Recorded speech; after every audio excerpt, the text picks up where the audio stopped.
Ah, Christmas, a time for joy, warmth, and celebration. But for some, it's not all holiday cheer. Hidden among the festivities are eerie encounters and strange coincidences. On Reddit, people shared some of the most mysterious Christmas stories ever told. Let's jump into the first one. The first story is from user Knives Out 21. Yes. I was about 16. It was Christmas Eve and snowing heavily. My parents and myself were sitting in the living room with the Christmas tree lights on, having eggnog and opening up my stocking gifts, as was our tradition. We suddenly heard the door knocker banging really loudly 3 times. We see noon out the window, but my dad opened up the door and looked down. There was a bloody black cat lying across the threshold across the snow. What was f***ed up was there was no human footprints in the snow, no tire tracks, and logistically there was nowhere and no way that we would have not seen anyone if they put the cat there. It was still alive, so we shut the door and left it there, and it was gone in the morning. Not LOL. My family and myself are huge animal lovers. Of course, we took it in and made it comfortable. It was a young male that was not fixed and had been in a terrible fight. A few days later, we took it to a vet, and he recovered nicely. The weird thing is, aside from the knocking and no footprints in the snow, was my mom gave it to a friend of ours that lived down the street. About 4 or 5 months later, the cat, now happily part of the family, woke them all up by howling and screaming, just freaking the f*** out. Turns out an electrical fire had started in the garage, and one of the cars was also on fire. They all woke up, everyone was okay, and the car didn't blow up, and only the garage was damaged. But they were very lucky in general, but especially because there was all kinds of flammable stuff in the garage. Initially, they called him something stupid like Shadow, but then they renamed him Clark after Superman. LOL. He was a really nice cat and lived to be pretty old. The second story is from user Callabirdy85. First Christmas after my grandpa died. I was 17 and still very confused on how to handle the shit show of emotions I was having. Christmas morning, I was sitting on the floor with my brother opening presents when we noticed 2 cards tucked in the tree. I opened the one with my name on it, and it was in my grandpa's handwriting.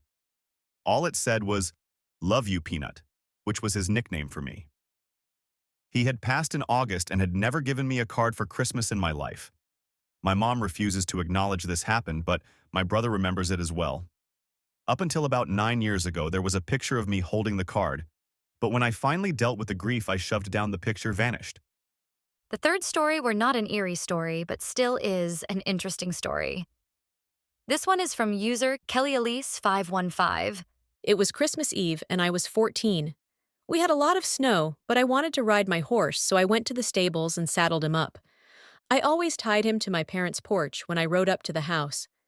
The stables were about a mile away, but I was used to the walk up and back. I was getting ready to take him back when one of my friends came walking up, and I gave her a ride to her house. On my way back, my horse wanted to run, so I let him. We came upon my friend's sister, and I was going to give her a ride home, but my horse wouldn't stop. I laughed and said sorry, and figured he'd stop when we got to the house, but he didn't. He went straight down the driveway and out into the road. I started to get scared, so I was pulling on the reins pretty hard, to the point I was standing and using all of my strength, and he didn't even slow down.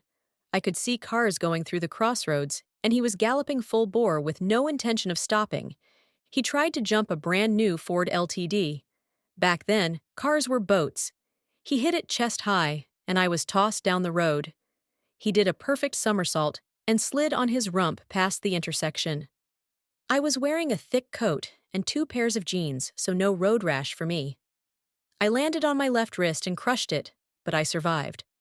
The horse had road rash on his rump, but was fine other than that. A policeman was parked at the intersection and saw the whole thing. He couldn't get a hold of the ambulance service because they were out to lunch, so he drove me over to the ambulance driver's house, and I sat in their living room with their kids, side-eyeing me, and waited for them to come back after finishing their lunch. The fourth story might give you goosebumps. Shared by user StiffNeckLady.